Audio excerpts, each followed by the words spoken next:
என் நெஞ்சில் குடியிருக்கும்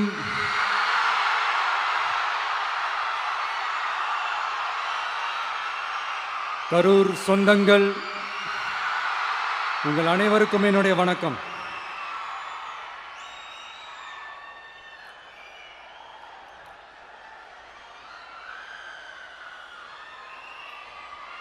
ஒரு மனுஷன் லைஃப்பில் எவ்வளோ பெரிய ஒரு உயரத்துக்கு போனாலும் மனசளவில் சில வலிகள், காயங்கள் அதை மறக்க முடியாது இல்லையா? எல்லார் லைஃப்லையும் அப்படி தான், நமக்கும் அப்படி தான். நிறையா வலிகள், காயங்கள் எல்லாத்தையும் தாண்டி தான் வந்திருக்கிறோம். ஆனால் எல்லாத்தையும் விட ரொம்ப ஜாஸ்தியான அந்த வலியும் அந்த காயமும் எனக்கு அந்த கரூர் சம்பவம் தான்.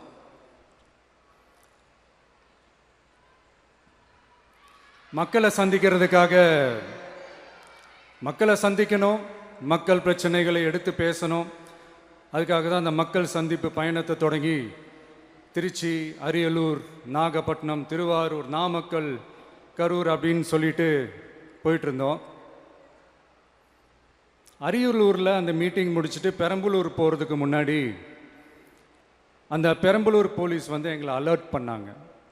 சரிங்க, கூட்டம் கொஞ்சம் ஜாஸ்தியாக இருக்குது, லேட் ஆகிடுச்சு, வராதிங்க அப்படின்ட்டு. So we had no choice. Police சொன்னால் நம்ம அதை ஒபே பண்ணி தானே ஆகணும். அதே நேரத்தில் பெரம்பலூர் மக்களோட அந்த சேஃப்டியும் மைண்டில் எடுத்துக்கிட்டு ஒரு மன வலியோடவே திரும்ப போயிட்டோம். அதுக்கப்புறம் பெரம்பலூர் தொகுதி மக்களுக்கு மன்னிப்பும் கேட்டோம். அதே மாதிரி நாமக்கல் அந்த மீட்டிங் முடிச்சுட்டு கரூர் வரும்போது அந்த கரூர் போலீஸ் எங்களை alert பண்ணியிருக்கலாம்ல.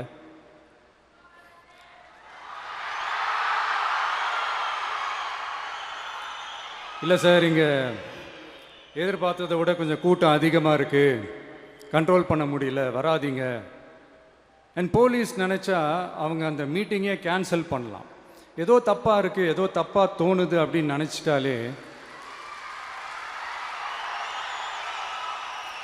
they have all the rights to cancel the meeting. எங்ககிட்ட கேட்கணும்லாம் ஒன்றும் அவசியமே கிடையாது.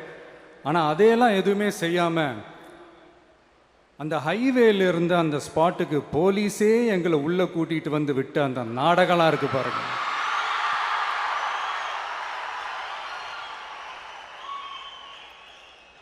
நம்பிட்டேங்க, முழுசாக நம்பிட்டேன்.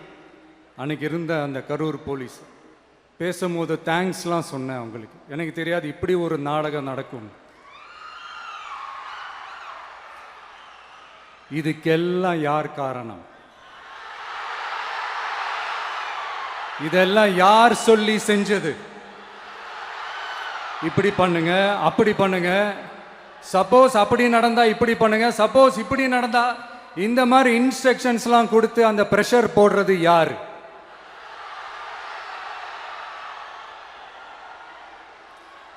அந்த சம்பவத்தில் நம்ம யாரெல்லாம் இழந்திருக்கோம் தெரியுமா?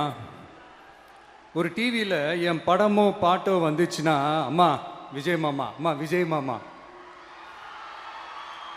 அப்படின்னு சொல்லி அவங்க அம்மா கிட்ட சிரிச்சுக்கிட்டு அந்த டிவி ஸ்க்ரீனை போய் தொட்டு முத்தம் கொடுத்துக்கிட்டு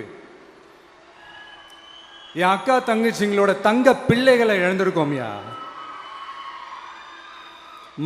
மழலை கூட சரியா வராதப்போ ஒரு பேப்பர் மேகசினில் என் ஃபோட்டோவை பார்த்தா அது சிரிச்சுக்கிட்டு அந்த கள்ளங்கபடம் இல்லாத அந்த சிரிப்பு, அந்த கடவுள் மாதிரி இருக்கிற அந்த பச்சை பிள்ளைங்களை இழந்திருக்கோம்யா. என் அக்கா, தங்கச்சி, அண்ணன், தம்பி, குடும்ப உறவுகளை இழந்து அந்த வலியோட இருக்கிற என்ன நீங்க ஏளனமா பேசுறீங்களா? என் மேல பழிய தூக்கி போடுறீங்களா?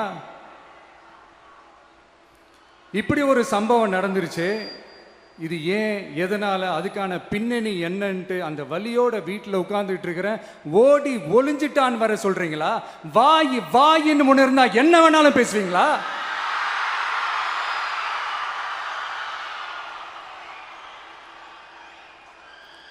மக்களே, நான் உங்களையே கேட்குறேன். அன்னைக்கு அத்தனை க்ரௌடு இருந்துச்சு, அந்த க்ரௌடுக்கு தகுந்த மாதிரி போலீஸ் பாதுகாப்பு கொடுத்தாங்களா? இந்த இடத்தை எடுத்துக்க சொல்லி நாங்க தான் சொன்னோம்னு ஒரு போலீஸ் ஆபீசர் பேட்டி கொடுக்கிறாரு. அதுக்கு என்ன அர்த்தம்? இவ்வளோ வலி, இவ்வளோ காயங்கள் கொடுத்துட்டு பழியை தூக்கி நம்ம மேல போட்டுட்டு அதுல ஒரு அரசியல் ஆதாயம் தேடுறீங்களேயா?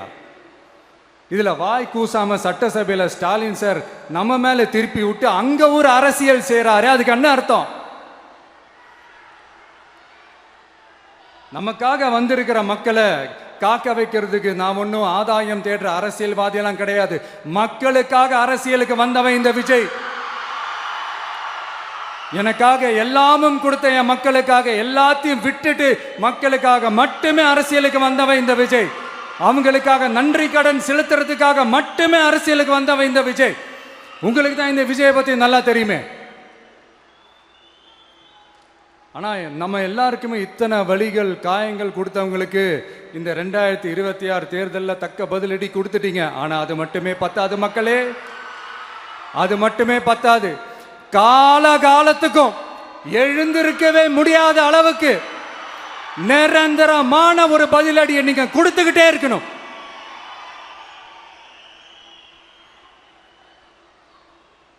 இப்படிலாம் பண்ணா நான் மக்களை விட்டு ஓடிடுவேன் நினைப்பா?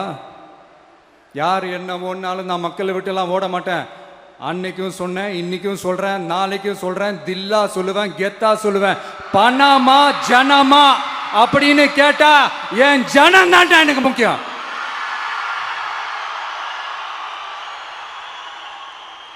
மக்களே, உங்களை விட எனக்கு இந்த காசு பணம் முக்கியமா என்ன? இவ்வளோ குறைகள் நம்ம மேல சொல்றாங்களே, இப்ப நான் சொன்ன மாதிரி அவங்களால ஓப்பனா சொல்ல முடியுமா? அந்த தில்லு இருக்கா, திராணி இருக்கா? ஒரு கிடையாது.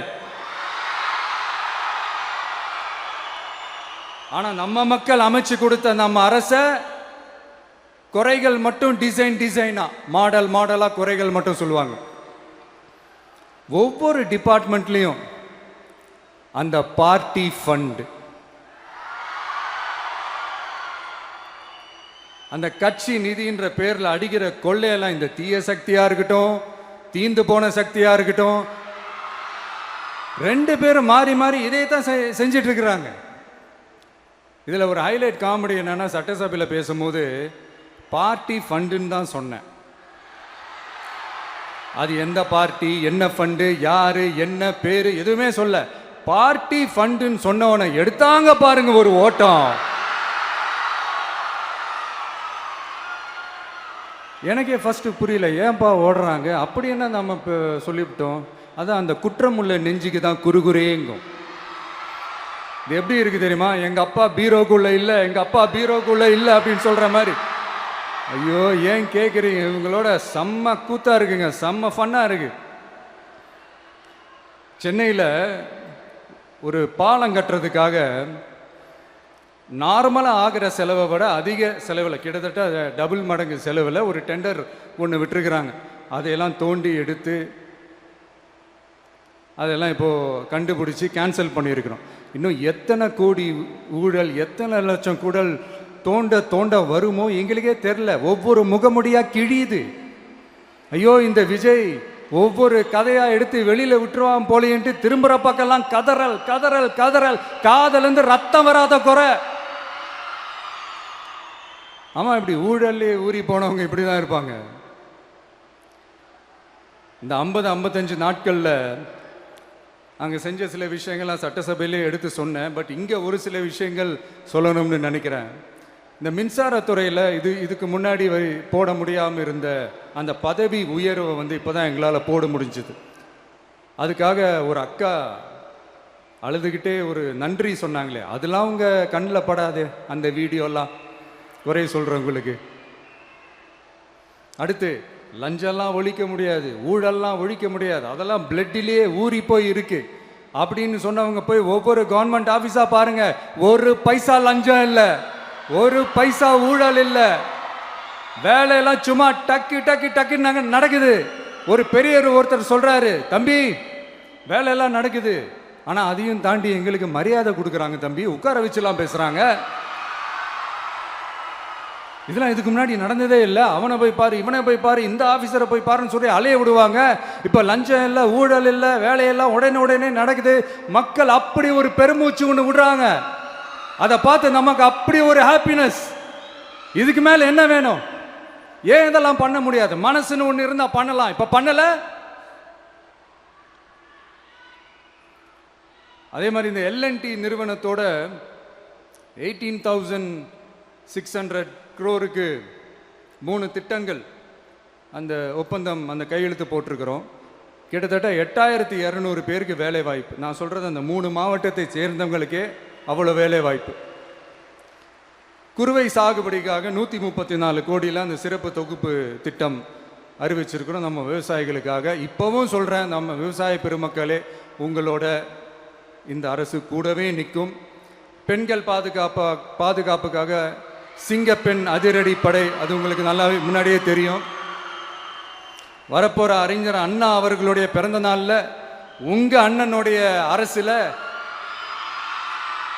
தாய் மாமன் தங்க மோதிர திட்டம் அறிவிக்கப்படும். இதெல்லாம் கேட்டாங்களே, வாக்குறுதி கொடுத்தீங்களே, என்னாச்சு என்னாச்சுன்னு. இந்த தீய சக்தி மாதிரி ரீல் தாய் மாமன்லாம் கிடையாது, ரியல் தாய் மாமன். எப்படி ரியல் தாய் மாமன்.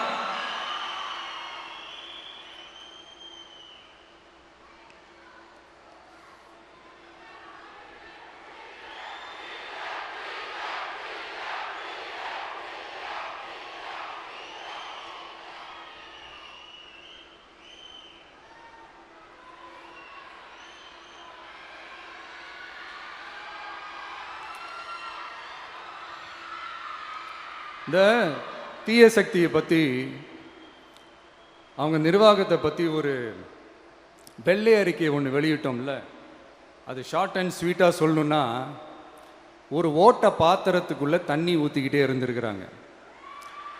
பாத்திரம் எம்டியாகவே இருந்திருக்கு, ஆனால் ஊற்றின தண்ணி தான் எங்கே போச்சுன்னு தெரில. கடவுளுக்கு தான் வெளிச்சம்.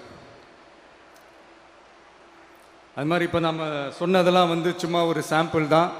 இன்னும் வரப்போகிற நாட்களில் உங்கள் அரசனுடைய அந்த விஸ்வரூபத்தை நீங்கள் பார்ப்பீங்க. அடுத்து வாயத்தொடங்க சிஎம். அடாடா, உங்கள் சிஎம் நெஞ்சிலேயே குத்திட்டு வந்தீங்க பாருங்க, அதெல்லாம் வேற லெவல். பேசுங்கன்றீங்க, பேசுனா எந்திரிச்சு ஓடிடுறீங்க. இனிமேல் பேச ஆரம்பிக்கிறதுக்கு முன்னாடி என்ன பண்ணணும் அப்படின்னா, ஒரு நண்பர் ஒருத்தர் சொன்னார், மாண்புமிகு பேரவைத் தலைவர் அவர்களே, எல்லா டோரையும் இழுத்து லாக் பண்ணுங்க அப்படின்னு சொல்லிட்டு தான் பேச்ச ஆரம்பிக்கணும் போல் இருக்கு. ஏன்னா பேசிருக்கும் போதே எந்திரிச்சு ஓடிடுறாங்க. 5 நிமிஷம் பேசினதுக்கே குளத்தூர்ல கொத்து பரோட்டா போட்டாங்க. இதுக்கு மேலே பேசினா மொத்தமாக முடிஞ்சிடும், பார்த்துக்கங்க. நாம் அரசியல் பேசினா விஜயெல்லாம் அரசியல் பேசலாமா அப்படிங்கிறது. சரிப்பா, நமக்கு எதுக்கு வம்பு, நம்ம பாட்டுக்கு நம்ம வேலையை பார்ப்போம், எதுக்கு அவங்கள பற்றி பேசிக்கிட்டு அப்படின்னு இருந்தால் விஜய்க்கு அரசியலே பேச தெரில அப்படிங்கிறது. இப்படியே மாறி மாறி மேகதாது அணையை பற்றி என்ன தெரியும், விஜய் அதை பற்றி பேசலை. இப்படி நம்ம அரசியலுக்கு வந்ததுலேருந்தே ஒரு கூட்டம் குறை மேலே குறையா சொல்லிக்கிட்டு, பாட்டுக்கு பாட்டு கச்சேரி எங்களுக்கும் பண்ண தெரியும், பண்ணலாமா?